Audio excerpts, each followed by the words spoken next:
Ice நாங்கள் தான் உங்கள் லவ் பெட்ஸ் கபுள்ஸ். இப்போ நம்ம எங்கே போயிட்டுருக்கோன்னா, இன்றைக்கி ஒரு பிரியாணி செய்யலான்னு சொல்லி போயிட்டுருக்கோம். கறி வாங்க போகலான்னு சொல்லி நாங்கள் போயிட்டுருக்கோம். இது எங்கள் பிஎம்எஸ் மார்க்கெட்டு. அப்படியே போயிட்டு சிக்கன் கடைக்கு போயாச்சு. சிக்கன் போனோன்னா அண்ணன் முழு கோழி போட்டார். சும்மா தரன்னு அறுத்துட்டு இருந்தார்.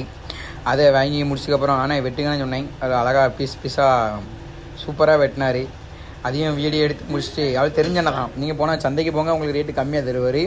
அது பார்த்து முடிச்சுட்டு அப்படியே நடந்து போனோம். இந்த கூறு கூட தக்காளி விற்பாங்க எங்கள் ஊரில் 20 ரூபா 30 ரூபா 50 ரூபான்னு சொல்லி. இந்த இருக்குல்ல இந்த டப்பா, ஒவ்வொரு கூறும் 20 ரூபா தான்.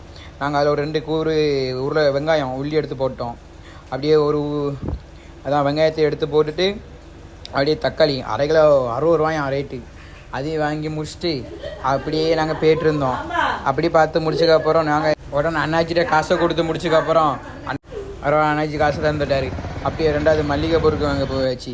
இந்த கடையில் மல்லிகை பொருட்கள் பிரியாணி தேவையான எல்லா மல்லிகை பொருட்களும் வாங்கிட்டு இதான் எங்கள் ஊர் சந்தை எப்படி இருக்குது பார்த்தீங்களா? சந்தை சூப்பராக இருக்கும், சும்மா இருக்கும், வெறித்தனமாக இருக்கும்.